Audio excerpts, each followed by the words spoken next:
여러분 반갑습니다. 그리고 행복한 밤이고요. 좋은 밤입니다. 우리 옆에 계신 분들하고 한번 인사할까요? 사랑합니다. 환영합니다. 네, 사랑합니다. 환영합니다. 축복합니다. 불러주셔서 감사하고요. 함께 말씀 나눌 수 있는 시간 허락하신 하나님 앞에 감사합니다. 사람들한테 어떻게 살고 싶냐 이렇게 물어보면 대부분의 사람들이 나 행복하게 살고 싶어요. 이렇게 대답을 합니다. 행복하게 살고 싶은데 행복한 사람 본 적이 있으세요? 어떠세요? 행복하세요? 이렇게 물어보면 우리 자매님 행복하세요? 네. 뭐 사람들 앞에 행복하다 말할 수 있는데 내 속은 썩어 문드러져 갈 수 있죠. 아플 수 있죠. 사실 오늘을 사는 것이 행복하다 말할 수 없는 삶을 살아가는 사람이 우리 속에 많을 수도 있어요.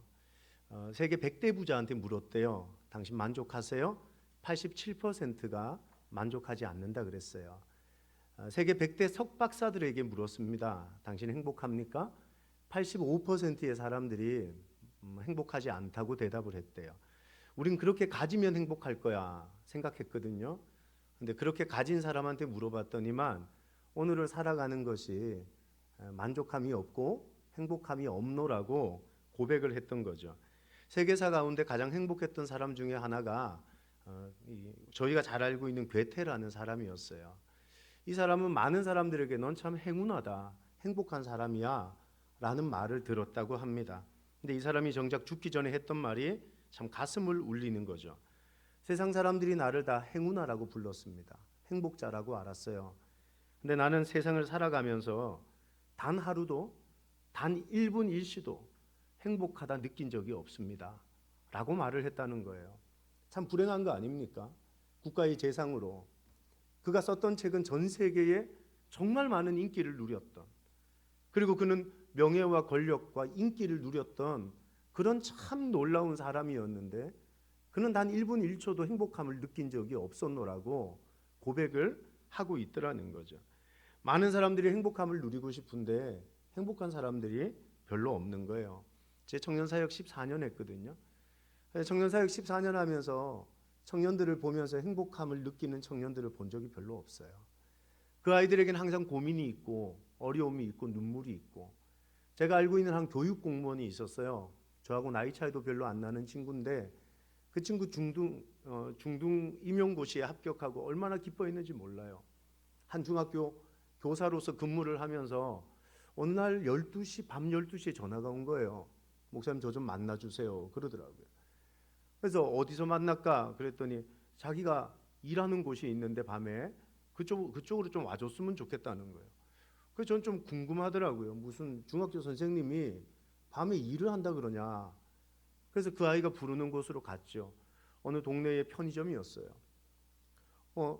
녹색 조끼를 입고 있더라고요. 편의점에서 일을 하고 있는 것 같았어요.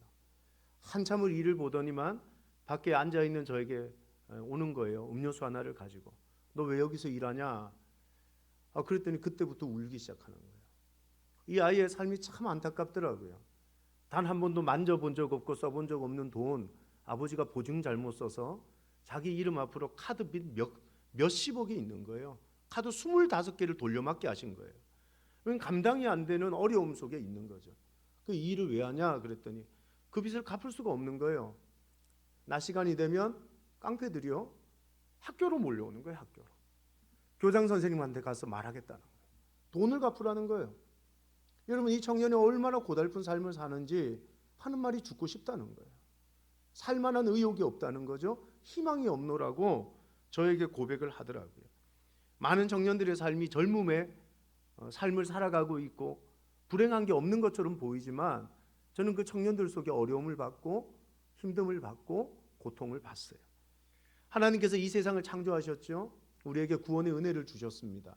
그리고 우리에게 원하신 게 뭘까요? 불행이라고 생각하세요? 행복이라고 생각하세요? 여러분 한번 생각해 보세요. 하나님이 태초에 사람을 만들었어요. 그리고 그 아담과 하와라는 사람을 어디에 살게 하셨죠? 에덴이라는 동산에 살게 하셨어요. 에덴의 뜻이 뭔지 아세요, 자매님? 에덴의 뜻. 이 재밌어요. 기쁨이라는 뜻이에요. 사랑하는 여러분, 인간을 향한 하나님의 뜻이 슬픔일까요? 기쁨일까요? 행복일까요? 불행일까요? 하나님은 사람을 만들고 에덴의 동산에서 사람이 하나님으로 말미암아 행복을 누리기를 원하고 계셨어요. 근데 누구도 행복하지 못한 거예요. 왜입니까? 죄가 들어왔거든요. 아담과 하와가 자기가 하나님인 것처럼 살았어요. 자기가 하나님인 것처럼 누렸어요. 그때부터 인간은 불행하기 시작한 거죠. 여러분, 죽음이라는 문제 속에, 인생의 수많은 고통 속에 인간이 놓여지게 된 것입니다. 여러분, 그 중에서 하나가 뭡니까? 원래 아담과 하와의 부부관계는 굉장히 행복했거든요. 아시잖아요. 밤마다 아담이 자기 와이프 하와에게 뭐라 그럽니까? 넌 내 뼈 중에 뼈고 살 중에 살이다, 이런 말을 해요. 여러분, 혹여 여기 자매님들 중에 남편한테 난 매일 밤마다 그런 말을 듣는다, 저는 아직 못 봤어요. 저 스스로도 그런 말을 안 합니다. 해본 적도 없고요. 여러분, 아담은 하와한테 매일마다 고백하는 거예요. 넌 내 뼈 중에 뼈고 살 중에 살이야. 얼마나 사랑했는지 몰라요? 그 관계가 얼마나 행복했는지 몰라요. 근데 재밌는 게 뭐예요? 죄가 딱 들어오고 아담이 하와를 고소합니다. 하나님, 저 여자 때문에 내 인생 조졌어요. 내 인생 망쳤어요. 저 여자가 선악의 열매를 먹으라고 꼬셔가지고 내 인생 끝났어요. 아담이 하와라는 와이프를 하나님 앞에 그렇게 고소하고 고발하는 사건이 일어나더라는 거죠. 가정이 깨집니다. 죄가 들어오면서 관계의 행복은 사라지기 시작한 거예요. 여러분, 우리 가정이 왜 그렇게 힘들었어요? 어떤 중학생 아이가 상담을 하는데 저한테 그래요. 너희 엄마 아빠 왜 이혼하려고 그러냐? 그랬더니 그 아이가 했던 말이 돈 때문에요. 밤마다 돈 때문에 싸운다는 거예요. 돈 때문에 찌찌고 뽑고 난리도 아니라는 거예요. 그때 제가 했던 말이 뭔지 아세요? 속지 마라. 돈 때문이 아니다. 너희 가정에 하나님이 계셔야 되는데, 너희 가정에 예수가 오셔야 되는데 그거 없어서 그런 거다. 사랑하는 여러분, 잊지 마세요. 죄는 우리의 행복을 다 깨트려 버렸어요. 창세기 4장에 가면 어떤 일이 생기죠? 형제가 서로를 찍어 죽여요. 가인이라는 형이 동생 아벨을 돌로 찍어 죽입니다. 그게 얼마나 비참하고 무서운 일인지 여러분 아시잖아요. 요즘의 형제 관계가 돈 때문에 망가지고 부서지고요. 무시무시한 일들이 일어나는 게 요즘의 세상의 모습 아니냐는 거예요. 사랑하는 여러분, 세상의 심리학자들이나 자기계발학자들은 우리가 노력하면 행복해질 수 있다고 말합니다. 그래서 우리가 잘 아는 심리학의 아버지인 윌리엄 제임스가 그런 말을 하잖아요. 우리 시대의 가장 중요한 발견은 우리의 태도를 바꿈으로 우리의 삶에 영향을 미칠 수 있다는 거다. 이게 무슨 말입니까? 불행한데, 오늘이 슬픈데 내 행복하다 생각하면 행복해질 수 있다는 거예요. 오늘 내 마음이 너무 어려운데 내가 좋아하는 노래 한번 듣고 친구들 만나서 수다 떨고 맛있는 밥 먹으면 행복한 생각하면 행복해질 수 있다고 가르치고 있잖아요. 제가 솔직히 한번 물어볼게요. 이 말 맞는 말이에요? 틀린 말이에요? 예? 틀린 말이에요? 손 한번 들어볼까요? 이 말은 틀렸다. 예, 한 분. 이 말은 맞다. 손 한번 들어보실래요? 예, 여러분, 이거 맞고 틀리고 없어요. 반반이에요, 반반. 맞기도 하고 틀리기도 하고. 근데 중요한 건 뭐예요? 잠시 잠깐의 마약 같은 행복이라는 거죠. 하룻밤 자고 나면 사라지는, 없어지는. 여러분, 그렇게 불행을 잊어버리려고, 슬픔을 잊어버리려고 세상 사람들은 술 한 잔에 인생을 걸잖아요. 그러면 나아져요? 좋아져요?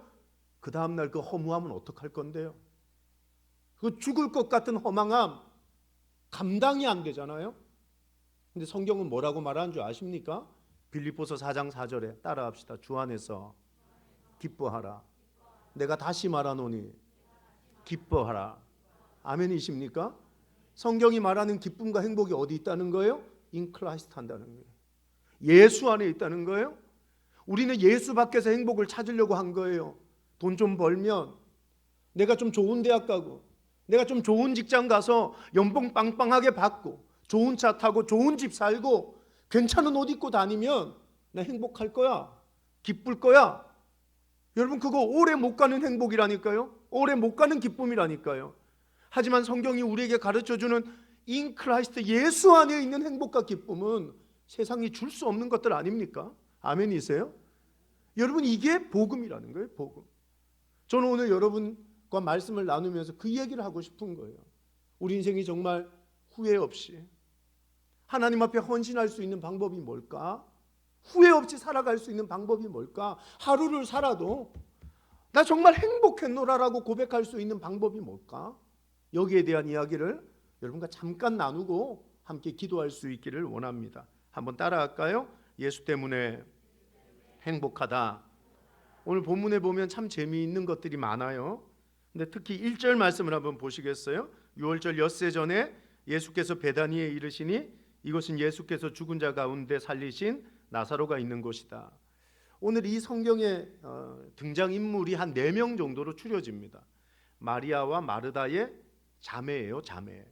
그리고 예수님, 그리고 가룟 유다 정도가 오늘 이 성경 본문에 나오는 등장인물들이죠. 근데 이 인물들이 어느 동네에 모여서 이 이야기가 전개되나요? 베단이라는 동네에서 이 이야기가 진행되고 있다고 성경이 가르쳐주고 있죠. 베단이라는 동네는 마가복음에 한 군데 나와요. 마가복음에 누가 사는 동네가 베단이었냐? 나병 환자 시므온이라는 사람이 살던 동네가 베단이었다 그러는 거죠. 여러분 이게 재밌는 거 아닙니까? 2000년 전 나병 환자들이 자기들끼리 집촌 생활했을까요? 일반인들과 모여서 함께 살았을까요? 나병은 저주받은 병이었어요. 일반인들과 함께 살 수 없는 병이에요. 자기들끼리 집촌 생활했단 말이에요. 베다니가 어떤 동네입니까? 요즘 말로 하면 버림받은 사람들이, 삼류 쓰레기 같은 사람들이 모여서 살던 동네가 베다니였다고 성경이 가르쳐주고 있는 거예요. 그래서 이 베다니라는 이름의 뜻이 뭐냐? 번민하는 사람들의 집이다, 가난한 사람들의 집이다, 절망 속에 있는 사람들의 집이다, 이런 뜻을 가지고 있는 단어가 베단이라는 단어였던 거예요. 사랑하는 여러분, 마리아와 마르다가 어떤 동네에 살았던 거예요? 그렇죠? 삼류 쓰레기, 세상에서 버림받았던, 부모에게도 버림받고 형제들에게도 버림받았던 그런 사람들이 몰려 살던 베다니에서 살았노라고 오늘 성경이 얘기를 하고 있는 거죠. 근데 정말 재미있는 게 2절인 거예요. 2절. 2절에는 베다니와는 어울리지 않는 단어가 톡 튀어나와요. 국어 좀 할 줄 아는 사람이 이게 이상하다고 느끼는 거예요. 여러분 2절을 한번 보시겠어요? 어떤 단어가 나오는지. 자, 2절 한번 읽어볼게요. 자, 시작. 거기서 예수를 위하여 잔치할세 마르다는 일을 하고 나사로는 예수와 함께 앉은 자 중에 있더라. 여러분 베다니와는 어울리지 않는 단어 하나 찾으셨어요? 뭡니까? 예, 맞아요. 잔치라는 단어가 등장을 하는 거예요. 베다니에선 잔치를 해본 적이 없어요. 하룻밤 자고 나면 옆집 아저씨가 죽는 거예요. 또 하룻밤 자고 나면 웃집 아이가 죽어나가는 거예요. 뒷집 아줌마가 죽는 거예요. 여러분 매일마다 장례식의 연속이었어요. 매일마다 고통과 절망의 연속이었어요. 잔치의 잔자를 몰랐어요. 잔치상에 어떤 음식이 올라가는지 구경해 본 적이 없었던 사람들이었어요. 근데 오늘 뭡니까? 베다니에 잔치가 벌어졌다는 거예요. 이유가 뭐예요? 없던 돈이 떨어졌어요? 성공했어요? 좋은 대학 갔어요? 우리가 원하는 좋은 차, 괜찮은 아파트 분양받은 거예요? 아니라는 거죠. 이유가 뭐라 그러죠? 예수를 위하여 잔치할세. 아멘이십니까? 사랑하는 여러분, 베다니 같은 인생일 수 있어요. 오늘을 살아가는 삶이 절망 속에, 가난 속에, 어려움 속에, 고통 속에 그 고통 먹으며 살아가는 인생일 수 있단 말이에요. 근데 인생이 하늘에서 돈 떨어져서 잔치가 열려지는 인생으로 변화되는 게 아니라는 거예요. 베다니 같은 인생의 잔치가 일어나는 건 뭡니까? 예수 그리스도가 찾아오시는 거예요. 아멘이십니까? 내 삶에 가장 필요한 건 뭐예요? 여러분 절대 속지 마세요. 착각하지 마세요. 세상이 요구하는 것들, 세상이 원하는 것들, 세상에서 바라는 것들이 아니라 예수 그리스도 그분이 베다니 같은 내 삶에 찾아오면 된다는 거예요. 할렐루야. 여러분 그 은혜가 오늘 이 밤에 여러분 속에 일어나기를 예수님의 이름으로 축복합니다. 여러분 베다니 같은 우리의 삶에 누가 필요한 거예요? 돈보다 예수 그리스도 그분이 오셔야 되는 거예요. 그분이 역사하셔야 되는 것을 우리에게 도전을 하고 있는 것입니다. 여러분 저는 목회 사역을 하면서 많은 사람들을 만났어요. 그 중에 많은 어려운 지체들을 보고 그들의 형편을 듣고 신방을 하면서 같이 울기도 했어요. 근데 아무리 어렵고 힘들어도 저는 성경에 나오는 요셉만큼 힘든 사람은 본 적이 없어요. 난 요즘 고난이 좀 있다. 난 요셉만큼은 힘든 것 같다. 손 한번 들어보시겠어요? 난 형제들한테 인신매매 당했다. 있으십니까? 열심히 하나님을 위해 살았는데 세상에 성폭행 범죄로 내가 억울하게 감옥에 갔다. 그런 사람 별로 없더라고요. 창세기 39장의 요셉 정말 불행합니다. 아버지에게 사랑받던 그 사람이요 결국은 애굽의 노예로 갑니다. 보디발 장군의 노예로 인생을 살게 되는 거죠. 근데 거기서도 열심히 살았어요. 하나님의 영광 드러내려고, 하나님 믿는 사람답게 살려고 애를 쓰고 발버둥을 쳤습니다. 근데 제가 하나님이었으면 도와줬을 텐데 하나님 참 독하신 것 같아요. 요셉을요 감옥에 쳐넣습니다. 감옥에. 근데 성경 어디에도 요셉의 인생이 불행했다 말하지 않습니다. 그의 인생이 참 후회스러운 삶이었다 말하지 않습니다. 성경은 요셉의 인생을 뭐라고 표현한 줄 아십니까? 저를 따라서 한번 해보시겠어요? 여호와께서 요셉과 함께 하심으로 여호와께서 그의 범사를 형통케 하셨다. 아멘이십니까? 인생은 내가 어떤 상황에 놓여 있느냐가 중요한 게 아니에요. 그 상황이 어떠하든 하나님이 나와 함께 하냐 하지 않느냐가 중요한 거예요. 베다니 같은 내 삶에 예수가 오셨냐? 예수가 주인이시냐? 여전히 그분이 내 삶을 주도하고 계시냐? 내 인생의 주인이 누구냐의 문제라고 오늘 성경은 우리에게 도전을 하고 있는 거예요. 지그 지글러라는 사람이 쓴 정상에서 만납시다라는 책이 있어요. 그래서 제가 이 책을 꼭 성경 읽는 것처럼 7, 8번을 읽은 것 같은데, 이 책에 보면 워싱턴 DC의 한 근교 공원에서 풍선 파는 풍선 장수 아저씨 얘기가 나와요. 아마 이 얘기는 한 번쯤은 다 들어보셨을 법한 이야기인데, 이 아저씨가 어느 날 휴일날 이제 공원에서 풍선을 팔고 있었는데 장사가 안 되는 거예요. 아이들은 많은데. 그래서 풍선이 어떻게 하면 팔릴까를 고민하다가 한참을 고민하다가 아이들이 막 뛰어노는 그 시간에 하늘을 향해서 하얀색 풍선을 막 날려보냈어요. 그랬더니 애들이 막 개떼처럼 모이는 거예요. 아저씨 저 하얀색 풍선 주세요. 풍선이 불티나게 팔리는 겁니다. 시간이 지나자 좀 잠잠해지는 거죠. 이 아저씨가 또 머리를 쓰는 거예요. 이번엔 노란색 풍선을 한번 날려볼까? 노란색 풍선을 막 하늘로 날려보냈어요. 그랬더니 또 애들이 노란색 풍선 사달라고 엄마 아빠한테 쪼르고 난리가 난 거예요. 또 불티나게 노란색 풍선이 팔리는 거죠. 정말 가슴 아픈 얘기는 그 다음에 나와요. 한 흑인 아이가 이 풍선 장수 아저씨한테 와요. 그리고 풍선 장수 아저씨한테 이렇게 묻습니다. 아저씨, 검은색 풍선은 하늘을 못 날죠? 흑인 아이의 눈에는 하늘을 나는 하얀색 풍선이 인종으로 보였던 모양이에요. 그래, 하얀색 풍선은 하늘을 날지. 노란색 풍선도 하늘을 나는데 검은색 풍선은 하늘을 못 날아. 차별당해봤던 모양이에요. 그때 이 풍선 장수 아저씨가 꼭 예수님 같은 말씀을 하세요. 뭐라 그런 줄 아세요? 얘야, 풍선이 하늘을 나는 건 말이야 풍선 색깔 때문이 아니란다. 풍선 속에 무엇이 들어있느냐에 따라 달라지는 거야. 이거 놀라운 거 아닙니까? 내가 무슨 옷을 입고 다니냐? 내가 무슨 직장을 다니고 한 달에 얼마를 벌고 어떤 아파트에 살고 무슨 차를 타고 다니냐? 그게 당신의 삶을 날게 할 것 같아요? 그게 여러분의 인생을 행복하게 만드실 것 같아요? 아니에요, 여러분. 당신 속에 뭐가 있냐가 중요한 거예요. 내 속에 예수 그리스도 그분이 주인 되어 꿈틀꿈틀 살아 역사하시면, 아멘이세요? 상황을 뛰어넘는, 할렐루야, 그 행복과 기쁨이 내 속에 넘쳐나게 되는 거라고 오늘 우리에게 주님께서 도전하고 있는 거예요. 베다니가 잔치집 될 수 있다니까요. 그 절망하는 사람들이 몰려 살던 삼류 쓰레기 같은 인생들도 예수님 그분이 주인 되고 예수님 그분이 내 인생의 왕이 되시는 순간 그때 인생은 달라질 수 있는 거라고 오늘 성경이 우리에게 도전하는 거예요. 도전하는 거예요. 제가 가르쳤던 청년 제자 중에 상미라는 아이가 있어요. 이 친구가 부산대학병원에서 간호사로 일을 했는데 좋은 남자 만나서 결혼했어요. 이 친구 대학 2학년 때 제가 이 친구 다니는 대학에서 노방전도를 하다가 이 친구를 만났어요. 한창 캔커피를 막 수백 개를 깔고, 안녕하세요, 저는 무슨 교회에서 나온 무슨 목사인데 설문지 하나만 적어주세요, 전화번호 하나만 적어주세요. 그러면 점심 드시고 캔커피 하나 탁 드시면 아마 좋을 거예요. 그러면서 막 설문조사를 하고 있었어요. 근데 그 친구가 웬만하면 대학생들은 캔커피 하나에 영혼을 팔질 않습니다. 이 친구가 갑자기 가던 길을 딱 멈추는 거예요. 전화번호 적어드리면 정말 이 캔커피 줘요? 그러더라고요. 애가 예쁘게 생겼거든요. 그럼 당연하죠. 적어주세요. 이름이 김상미라고 적더라. 전화번호를 적는 거예요. 그럼 여러분, 제가 철저한 사람이거든요. 우린 그 자리에서 전화를 바로 합니다. 자매님 전화벨이 안 울리네요. 그럼 아이고 여기 숫자 하나가 틀렸네 이러면서 바로 적어주더라고요. 저한테 딱 걸린 거예요.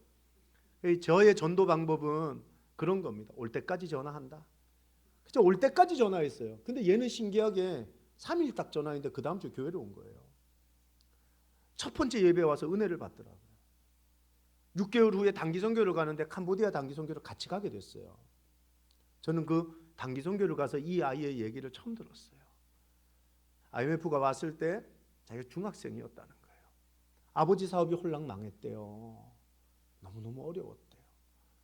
그리고는 아버지가 다 망하고 남은 돈으로 반지하 새방을 하나 얻고 또 남은 돈으로 5톤짜리 트럭을 하나 사서 운송업을 하셨다는 거예요. 고등학생이 됐는데 아버지가 딸한테 그러더래요. 딸아, 아빠가 해줄 수 있는 건 없고 매일 아침 등교할 때 아빠가 태워줄까? 그러더라는 거예요. 이 아이가 아무 생각 없이 야 아빠 그래주세요. 그리고는 등교하는 첫째 날 아빠 5톤 트럭을 타고 학교를 가는데 야 자기 학교에 자기만한 대형차를 타고 오는 사람이 아무도 없더라는 거예요. 에쿠스도 작더라는 거예요. BMW도 자기 아빠 차를 못 돌아오더라는 거예요. 교문 앞에서 차를 딱 내리는데 부끄럽더래요. 그 다음부터 아빠한테 그랬대요. 아빠 저기에서 내려줘요. 책 사서 가야 돼. 아빠 저기 앞에서 내려줘. 친구 만나서 가야 돼. 아빠 이제 안 태워줘도 돼요. 고등학교 3학년 어느 날 비가 옥수같이 쏟아지는데 아버지가 차를 몰고 아침 일찍 나가셨어요. 아버지가 돌아오지 않았어요. 새벽 2시가 넘도록 온 집이 잠을 못 자고 있는 거죠. 전화가 왔어요. 아버지가 사고를 당했다는 거예요. 와달라는 거예요. 엄마, 남동생 3명이서 병원 영안실로 갔더니 아버지가 계시더라는 거예요. 근데 아버지 시신이 너무 깨끗하더래요. 경찰한테 물었대요. 우리 아버지가 어떻게 돌아가셨냐고. 비 오는 날 한 야산에서 목을 매 자살하셨어요. 그리고 유서를 남겼는데 사랑하는 딸, 아빠가 네 동생 네 엄마 너한테 맡기고 아빠 자랑할 거 없는 아빠지만 사랑했다. 그게 그 마지막 유서의 내용이었어요. 아빠가 죽고 이 엄마가 살기 위해서 무당이 됩니다. 내림굿을 받고 대구에서 유명한 무당이었어요. 어느 날 토요일에 사역을 교회에서 하고 있는데 자매한테 전화가 왔어요. 어쩐 일이야? 그랬더니 얘가 다짜고짜 목사한테 전화를 했는데 욕을 막 하는 거예요. 욕을 막 조카 18석 막 그러면서 욕을 하는 거예요. 그래서 야, 나 권기웅이야. 나 목사야 임마. 정신 차려 임마. 왜 그래? 저한테 첫째 말이 그거였어요. 예수 믿으면 된다면서요. 믿으면 된다면서요. 왜 그러는지 모르겠더라고요. 어머니가 무당으로 자기가 잠자고 있는 옆방에서 항상 기도를 하는데 큐티책을 펼쳐놓고 찬송하고 소리 내지 않고 말씀을 읽는데 칼춤 추는 그 칼로 성경 읽지 말라고 막 방문을 수백 번을 찍었다는 거예요. 전 거짓말인 줄 알았어요.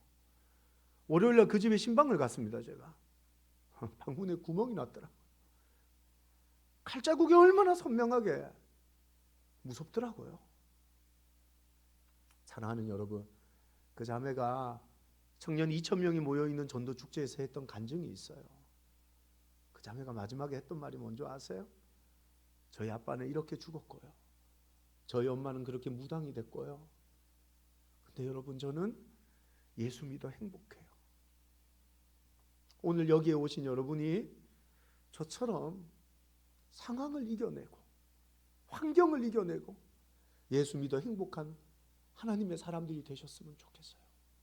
고백했어요. 사랑하는 여러분, 베다니와 같은 상황이 우리의 인생을 지옥처럼 만들지 않아요. 예수 없는 내 삶, 여전히 내가 주인 되어져 살아가는 내 인생이 내 인생을 무너뜨리는 거예요. 망가뜨리는 거예요. 오늘 이 밤에 우리가 고백해야 될 게 뭡니까? 예수님이 내 삶에 찾아오시기를 소망하는 거예요. 아멘이십니까? 내 인생의 주인이 누구였는지를 다시 고민하고 다시 한번 돌아보는 거예요.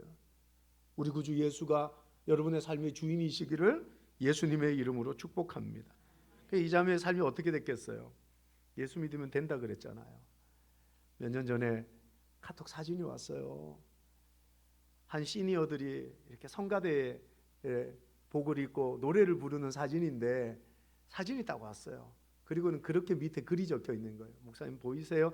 뒤에서 둘째 줄 오른쪽에서 네 번째 아줌마가 우리 엄마예요. 우리 엄마 성가대원 되셨어요. 할렐루야. 여러분, 그게 예수 믿는 은혜예요. 어떤 절망이든 우리 구주 예수가 찾아오시기를 내어드리세요. 여러분의 삶을 그분에게 드리세요. 두 번째 한번 따라 할까요? 예수님을 체험하면 행복은 배가 된다. 오늘 본문에 보면 마리아라는 이 여성이 다른 사람들보다 수십 배는 행복해 한다는 걸 느끼십니까?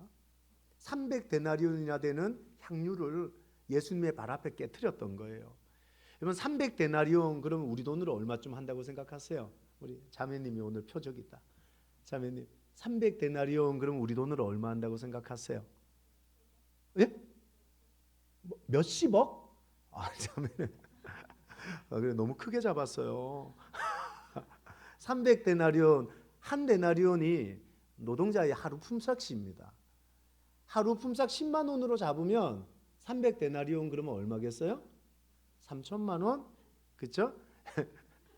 우리 큰은혜 교회는 역시 크군요. 뭐 불렀다 하면 몇십억이고 지갑 열었다 하면 몇천만 원이 있는 거죠. 대단한 자매님이 계시군요. 3천만 원입니다. 근데 그 작은 돈 같이 여겨지세요? 2000년 전 고대 시대에 배운 바 없고 쓰레기 같은 마을에 살던 여자가 3천만 원을 벌려고 무슨 짓을 했을까요? 유추해 보세요. 몸을 팔았을까요? 남의 집 일을 했을까요? 그 돈을 어떻게 번 돈인지 이해되지 않으세요? 그 여인이 왜 그렇게 돈을 벌었을까요? 그냥 제가 생각하기에 탈출하고 싶지 않았을까요? 도망가고 싶지 않았을까요? 그 마을에서 지긋지긋한 동네에서 인간답게 살고 싶은 열망이 그 여인의 마음속에 있지 않았을까요? 근데 그 3천만 원을 예수님께 드리는 거죠. 여러분 그 3천만 원이 어떤 돈인 줄 안다면 자매 그거 드릴 수 있겠어요? 솔직히 그 3천만 원이 마리아에게 어떤 돈인지를 아는 여러분이라면 그 3천만 원이 주님의 발 앞에 깨트려지게끔 만드는 사람이 여기 누가 있겠냐는 거예요. 내가 어떻게 벌었는데, 내가 얼마나 짐승 같은 취급을 당하면서 그 돈을 벌었는데, 근데 마리아가 기쁨으로 그걸 주님 앞에 드려버리는 거죠. 자, 문제. 마리아가 왜 주님 앞에 그걸 드릴 수 있었을까요? 아무나 못 드릴 거거든요. 그가 얼마나 고생했는지를 느낀다면 난 그거 못 줘. 우린 다 그렇게밖에 반응할 수 없는 거거든요. 근데 마리아가 왜 드릴 수 있었을까요? 요거 맞추시는 분한테는 제가 허접한 책이지만 제가 쓴 책 한 권을 선물하겠습니다. 예. 자, 대답해 보시죠. 누구든.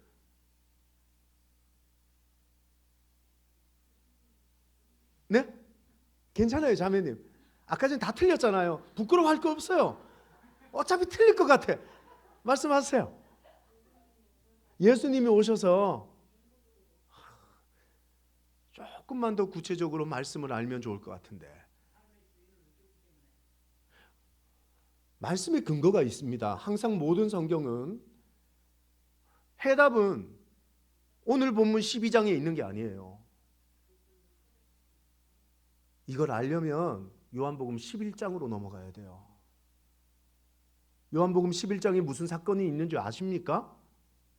그의 오빠 나사로가 죽었다가 살아난 사건이 있는 거지요. 사랑하는 여러분 잊지 마세요. 그에게는 오빠와 그의 언니 마르다 이 세 남매가 피부치 전부였어요. 인생의 유일한 피부치, 내가 의지하고 내가 믿고 신뢰할 수 있는 것, 내 오빠. 그가 내 아버지요, 나의 보호자요, 나를 지켜줄 수 있는 모든 것이었는데 그 오빠가 죽을 병에 걸린 거죠.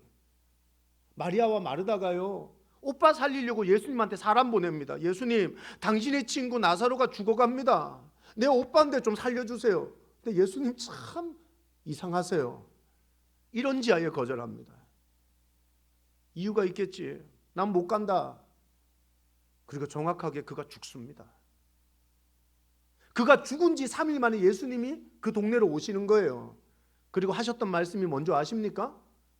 그때 그 말을 하는 거예요. 나는 부활이요 생명이니. 기억나세요? 나를 믿는 자는 영원히 죽지 않고 살아서 나를 믿는 자는 살아서 나를 믿는 자는 영원히 죽지 않고 죽어도 다시 산다. 이 고백을 하는 거예요. 여러분, 이 말씀을 딱 들은 마리아와 마르다가 믿었을까요? 못 믿었을까요? 솔직히요.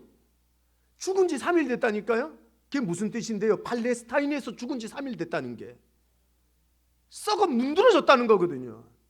그 더워 빠진 나라에서 도저히 살아날 수 없는 회복 불가능한 시체가 돼버렸다는 걸 우리에게 가르쳐주고 있는 말이라는 거예요. 근데 3일 된 시체 앞에 난 부활이다, 생명이다, 나 믿으면 안 죽는다, 죽어도 다시 산다. 마리아가 믿었을 거라고 생각하세요? 요한복음 11장 21절에 보면 마리아가 뭐라 그런 줄 아십니까? 마르다하고 이렇게 말합니다. 예수님이 오셨더라면 내 오빠 안 죽었을 겁니다. 이게 무슨 말인 줄 아세요? 당신 때문에 죽은 거야. 내가 내 오빠 살려달라고 사람 보냈잖아요. 근데 왜 모른 척 했어요? 왜? 근데 지금 와서 한다는 말이 뭐야? 산다고? 썩어 문드러져 가는데. 24절에서 뭐라 그럽니까? 조금 더 젠틀하게 말합니다. 이렇게 말해요. 나중이 되면 내가 부활할 것을 믿습니다. 이렇게. 지금은 아니잖아요. 지금은 예수님 할아버지가 와도 지금은 못 살잖아요. 그리고 저 뒤에 30절 넘게 가면 마르다가 또 얘기를 합니다. 마리아가 예수님이 계셨더라면. 아마 그들은 밤마다요, 이 자매들이 자기 오빠가 죽은 이후에 밤마다 예수님을 원망했던 것 같아요. 근데 그때 주님이 뭐라 그러신 줄 압니까? 무덤 앞에 서서 주님이 그러는 겁니다. 나사로야, 나오라. 온몸을 배로 동인 죽어있던 시체 나사로가 주님의 말씀을 듣자마자 반응하기 시작하는 겁니다. 그리고 그 말씀 앞에 움직이고 살아나고 부활되는 역사가 일어나는 거예요. 그 장면을 눈으로 직접 본 게 누굽니까? 마리아였던 거예요. 사랑하는 여러분, 신앙은 배우고 아는 것이 아닙니다. 하나님의 말씀은 배워서 깨닫는 게 아니라 하나님의 말씀은 오늘도 살아 꿈틀꿈틀대며 내 속에 체험될 때, 아멘이십니까? 그게 말씀으로 역사되는 것입니다. 오늘 글씨는 말씀이고 성경이고, 여러분, 그건 아무런 능력이 없는 거예요. 성경에 나오는 글씨 하나하나가 살아 역사하고 꿈틀꿈틀거리는 하나님의 역사하시는 말씀이 되기를 주님의 이름으로 축복합니다. 그게 도전합니다. 죽어있는 교회에 하나님의 말씀이 들리면 회복됩니다. 저는 우리 큰은혜교회가 하나님의 말씀이 들려지는 역사가 일어나기를 소망합니다. 시체도 말씀 앞에 반응하잖아요. 꿈틀꿈틀거리는 거잖아요. 내 가정이 회복 불가능의 상태입니까? 하나님의 말씀이 내 가정에 들리기 시작하면, 아멘이세요? 회복의 역사 일어나는 겁니다. 회복의 역사가. 우리 개인도 마찬가지 아닙니까? 영적으로 무너지고 소생 불가능의 상태에 무너져 있는 내 모습 속에서 하나님의 말씀이 들리기 시작하면 그 사람 살아나는 거거든요. 그러면 이러면 놀라운 역사가 일어나는 겁니다. 놀라운 역사가. 전 여러분의 공동체에 이 은혜가 임재되기를 예수님의 이름으로 축원합니다. 오늘 제가 저희 첫째 아들하고 같이 왔는데, 저놈이 7살 때 제 아내하고 제가 했던 약속이 있어요. 여보, 우리 첫째 아들은 7살이 되면 사탕도 먹이고 야구르트도 먹이고 콜라도 먹입시다. 그 이전까지는 절대 먹이지 맙시다. 제가 어릴 때 태어났을 때 제 아내와 했던 약속, 왜냐하면 제가 이렇게 벌리면 금니가 16개예요. 제가 양치를 안 하는지 뭔지 치아가 그렇게 약하단 말이에요. 그래서 저는 저희 아이가 건치로 세상을 살기를 원했어요. 근데 이게 안 되더라고요, 여러분. 제가 막 태어나서 예방접종 받으려고 병원에 갔죠. 그랬더니 막 주사를 한 대 맞고 막 우는 거예요. 그랬더니 그 간호사 누님이 사탕을 입에 갖다 쳐넣어버리는 거예요. 맛있지, 울지 마라 이러면서 돌려주고 막. 그러면 주파춥스의 참맛은 이렇게 돌려서 먹을 때 나오는 거 아시죠? 그 스윗함. 제가 사탕 맛을 그때 봤어요. 예전에 제가 섬기던 교회는 이런 금요 집회에 예배를 드리면 수천 명이 모였었어요. 근데 옛날에 교회들 다 기억하신지 몰라요. 금요 집회 간식이 좀 잘 사는 교회, 재정이 풍부한 교회는 뭐 이런 거 먹이고, 좀 재정이 조금 약한 교회는 한국 야쿠르 땡, 새꼬미 이런 거 먹였단 말이에요. 금요일이 되면 간식이 야쿠르트였어요. 그래서 제가 이제 저희 첫째 아들이 이제 2살 때인가 한참 이 교육 전도사로 막 열정적으로 사역하고 막 그럴 때 아이가 너무 보고 싶으면 모자실을 한 번씩 보고 그랬거든요. 그날도 한참 야구르트를 나눠주다가 아들이 보고 싶어서 이렇게 봤더니만 어떤 권사님이 이렇게 안고 있는 거예요. 그 권사님이 야쿠르트 하나를 따더니만 전 자기가 마실 줄 알았어요. 입을 이렇게 벌리더니 콸콸콸 막 집어넣는 거예요. 한 병을 먹이고 끝낼 줄 알았거든요. 2병을 또 먹여요. 콸콸콸 환장하겠더라고요. 야, 이거 끝났다. 야구르트 맛도 봤구나 내가. 콜라는 제가 먹인 적이 없습니다. 탄산음료는. 제가 예전에 타고 다니는 차가 아토즈라는 빨간색 경차였는데, 애가 잠을 잘 안 자면 좀 칭얼대거나 좀 떼를 쓰고 그러면 그 차에 태워서 동네 한 바퀴 이렇게 돌면 애가 잠이 들곤 했어요. 그날도 뒷자리에 유아 카시트에 애를 태우고는 동네 한 바퀴 이렇게 도는 거예요. 근데 이제 지나가는데 동그란 빨간색 간판을 이제 보게 된 거죠. 근데 아이가 저는 그때 방언하는 줄 아시죠? 넌 역시 목사의 아들이구나. 벌써 방언을 받았구나. 근데 얘가 이렇게 손을 이렇게 들고 제가 들었는데 이렇게 말하는 거예요. 커커커와 의심했다니까요. 뭐라고? 커커커와 뭐 이러는 거예요. 그래서 얘가 먹인 적은 없는데 콜라를 마셔본 적이 있나 보다. 그렇게 생각을 했죠. 근데 이제 그리고 난 다음에 참 재미있는 반응이 흰 우유를 안 먹는 거예요. 톡 쏘는 맛, 달콤한 맛. 여러분 어디서도 경험해 보지 못한 맛을 딱 보고 나니까 우유가 닝닝하거든요. 먹어봤자 맛도 없는 거거든요. 어떤 안수 집사님이 찾아왔어요 저한테. 목사님, 제 안수 집사인데 죄송합니다.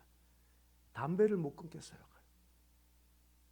제가 그때 우리 집사님한테 했던 솔직한 말이 있습니다. 집사님, 솔직해집시다. 담배를 못 끊는 겁니까? 담배보다 센 예수 맛을 못 본 겁니까 내가? 근데 이분이 끄떡끄떡 하더니, 제가 엄마 뱃속부터 교회를 다녔는데요, 예수 맛을 못 봤습니다. 사랑하는 여러분, 복음의 맛이 뭔 줄 아십니까? 말씀을 체험한다는 게 뭔 줄 아십니까? 술 맛이 좋고 세상 맛이 좋고 담배 맛이 좋아서 못 끊는다고 누가 뻥칩니까? 당신은 세상의 죄의 맛을 잊어버리게 만들 만한 더 강력한 예수의 은혜의 맛을 본 적이 없다는 걸 인정하고 고백해야 되는 거 아닙니까? 오늘 마리아가 베다니 같은 인생의 삼류 같은 삶을 살아가고 있었지만 그 삶 속에 행복을 누렸고 기쁨을 누렸던 가장 큰 이유는 그 상황을 잊게 만들 만한, 그 상황을 덮어버릴 만한 하나님의 은혜가 경험되어진 역사가 있었던 거 아닙니까? 오늘 내 삶을 뒤덮을 만한 은혜를 경험하셨습니까? 누가 교회를 나오라 그럽니까? 누가 종교 생활을 하라 그럽니까? 오늘도 하나님의 영이신 성령은 교회를 나오라고 말하는 게 아니라 우리의 구주 되신 예수가 내게 체험되어지기를 원하고 계신 거 아닙니까? 아멘 있어요? 막 갑자기 소리 질러 놀라셨죠. 사랑하는 여러분, 세상에 종교인이 많습니다. 근데 저는 여러분이 평생을 교회 다니고 예수 믿어 종교인같이 살아가지 않으셨으면 좋겠어요. 종교인의 대표격 한 사람 등장합니다. 오늘 그게 누군지 아세요? 가룟 유다입니다. 가룟 유다. 300데나리온이나 되는 향료옥합을 예수님 발 앞에 너무 감격해서 너무너무 좋아서 그걸 깨트렸던 마리아에게 뭐라 그럽니까? 미쳤구나. 그걸 왜 예수 앞에 깨트리냐? 가난한 자를 도왔더라면. 가룟 유다가 누군데요? 3년 반 공생애 동안 예수님을 따라다녔던 제자 아닙니까? 여러분, 직분, 연조, 엄마 뱃속에서부터 교회를 다녔다고요? 그게 당신의 신앙과 믿음을 책임져 주는 말입니까? 아니에요. 제자였던 가룟 유다가 3년이나 예수님의 공생애를 따라다니며 예수님이 죽은 자를 살리고 병든 자를 일으키고 불가능한 일들을 행하시는 것을 직접 봤던 그가 종교인의 불가한 삶을 사는 거 아닙니까? 오늘 당신이 그러시는 거 아니에요? 구경만 하는 거 아니에요? 여러분 잊지 마세요. 우리는 예수님을 아이쇼핑하는 사람이 아니라 우리 예수님을 믿는 사람인 거예요. 아멘이세요? 오늘 내 신앙을 점검하세요. 내가 정말 종교인인지 신앙인인지, 내가 왜 그토록 세상의 문제 앞에 일희일비했었는지, 은혜가 다스리지 못하고 세상의 것들이 왜 날 다스릴 수밖에 없었는지. 사랑하는 여러분, 저는 여러분 속에 이 위대한 일들이 다시 한번 회복되어지는 역사가 있기를 주님의 이름으로 축복합니다. 제가 이 설교를 하면서 꼭 잊지 않고 하는 이야기가 있어요. 제가 중국 단기 선교를 한 20몇 번을 갔다 왔거든요. 제 인생의 꿈과 비전이 북한 선교예요. 24살 때 주님 만나고 탈북한 탈북자들을 너무 만나고 싶었어. 96년부터 시작해서 돈 벌면 돈 모아서 중국 가고. 그래서 제가 중국을 갔다 오면서 한 번도 제 아내한테 선물을 사본 적이 없어요. 그래서 어느 날 제가 왜 그런 미친 생각을 했는지 모르겠는데 아내한테 선물을 하나 사줘야 되겠다 이런 생각이 들더라고요. 그래서 상해에서 한 선교사님한테, 선교사님 제가 돈이 요 정도밖에 없는데 아내한테 뭐 선물을 살 게 있겠습니까? 그랬더니 그 정도 돈으로는 어림도 없다는 거예요. 근데 상해에는 큰 이미테이션 시장이 있는데, 짝퉁 시장이 있는데 거기 가면 쓸만한 물건을 살 수 있을 거라는 거예요. 그럼 저보고 거기 가보라 그러더라고요. 그래서 이제 거기 이미테이션 시장에 가면 물건을 사는 방법이 몇 가지가 있는데 절대 그 사람들이 보여주는 걸 좋다고 사면 안 된대요. 거절하면 마지막에 카탈로그를 가지고 온다는 거예요. 그 카탈로그에서 이렇게 물건을 딱 고르면 홍콩급 이미테이션을 잘 만날 수 있다는 거예요. 그래서 저는 또 시키는 대로 잘하거든요. 그래서 이미테이션 시장 갔더니만 첫 번째 서랍을 이렇게 여는 거예요. 거기 보니까 막 롤렉스, 오메가 시계들도 있고 막 펜도 있고 막 여러 가지가 있더라고요. 그래서 싫다 그랬어요. 그랬더니 또 두 번째 서랍을 쓱 여는 거예요. 이것도 싫다 그랬어요. 세 번째 서랍을 또 열더라고. 이거 말고 다른 거 가져와라 그랬더니 저를 데리고 뒤에 창고로 데려가는 거예요. 와, 난 이러다 죽는 거 아닌가 싶더라고요.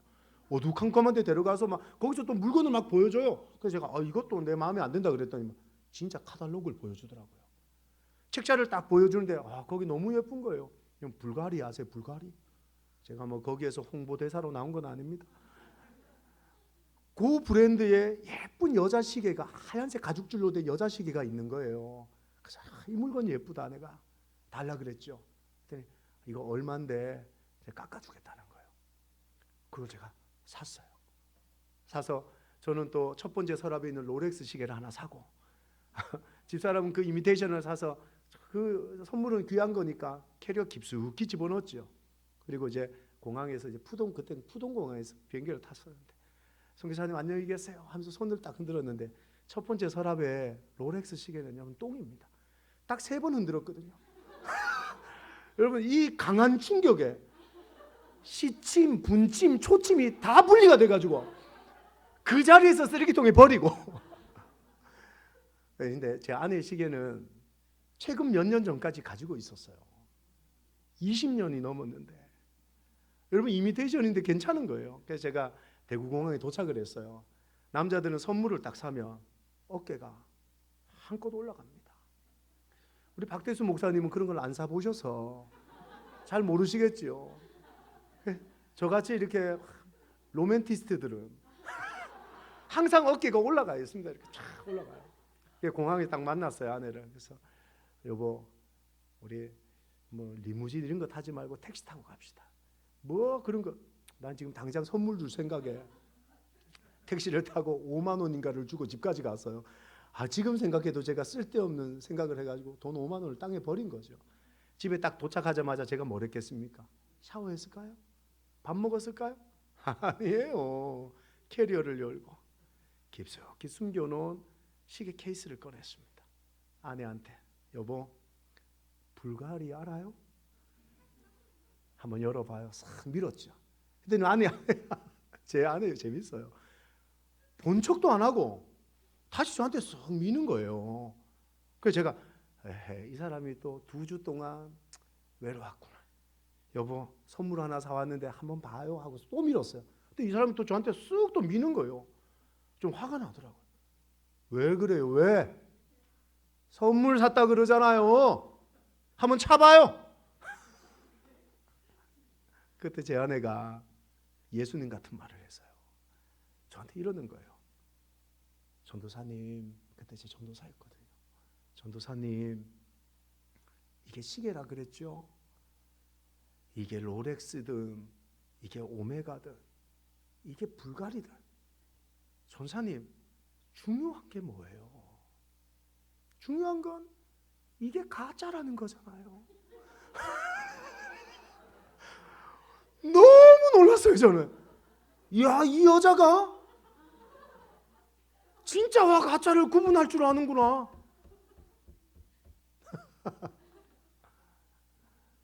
여러분, 제가 목사냐, 장로냐, 권사냐, 집사냐가 중요할 것 같으세요? 오늘 예수님이 마리아에게 정말 하고 싶은 말이 뭔지 아시겠어요? 너 진짜냐 가짜냐? 그거 묻고 싶은 거예요. 너 진짜냐 가짜냐? 상황을 뒤덮을 만한 은혜를 경험한 적이 있냐? 오늘을 교회를 다니는데 너 왜 종교인으로 사냐? 그러지 마세요. 오늘 주님의 도전이 당신 속에 분명히 새겨지는 시간들이 되시기를 바라요. 돌아갑시다. 언제로요? 그때의 감격. 할렐루야. 잊을 수 없는 그 감동 있잖아요. 참에 있잖아요. 마리아야. 있잖아요. 왜 그걸 잊으셨어요? 왜 그걸 까먹고 살고 계신 거예요? 코로나로 다들 힘든 시기를 살고 있습니다. 알아요. 우리에게 필요한 게 코로나든 아니든 오늘 찬양하셨던 것처럼 그분의 감당할 수 없는 은혜 아닙니까? 그게 부어지면 코로나 할아버지가 와도 사는 거 아닙니까? 기쁘고 행복을 누릴 수 있는 거 아니냐는 거예요. 할렐루야. 이 위대한 은혜의 회복이 오늘 이 밤에 임하기를 주님의 이름으로 축복합니다. 세 번째 한번 따라할까요? 그러면 헌신한다. 사랑하는 헌신자들이여, 오늘 여러분이 위로하고 격려하는 시간으로 알고 있어요. 누가 헌신합니까? 돈 있는 사람? 시간 있는 사람이 주님 앞에 드리는 거예요? 마리아 봤잖아요. 돈 없어도 시간이 아니어도 주를 주인 삼아 그분을 만난 감격이 오늘 내 속에 넘치면 할렐루야. 헌신할 수 있는 거예요. 그게 주를 위해 사는 방법이고 주를 위해 오늘을 살아가는 길이에요. 누가 그럽니까? 돈 있는 사람이 하는 거라고. 누가 그럽니까? 시간 남아 도는 사람이 하는 거라고. 다 틀렸어요. 은혜 있는 사람이 하는 거예요. 감격을 누리는 사람이 드릴 수 있는 거예요. 저는 도전해요. 내년에 큰 은혜 교회를 섬기는 헌신자들이 계신다면 당신은 누구보다 가진 사람이 아니라 누구보다 은혜 받은 자임을 고백하는 역사가 있기를 주님의 이름으로 축복합니다. 그 은혜가요, 오늘 우리의 삶을 바꾸는 능력이 될 줄 믿습니다. 오늘 말씀을 정리할게요. 우리의 삶이 정말 멋지게 후회 없이 살아가는 방법 3가지. 첫째, 예수님 그분이 주인 되면 되고요. 둘째, 그분을 체험하면 좋은 거예요. 그게 감격이에요. 셋째, 그 감격과 그 주인됨으로 말미암아 헌신하게 되는 거고요. 주를 위한 모든 삶, 후회 없는 인생인 줄 믿습니다. 오늘 여러분이 그 삶에 도전하시고 그 삶을 통해서 하나님 앞에 칭찬 듣는 귀한 주의 종들 되시기를 예수님의 이름으로 축복합니다.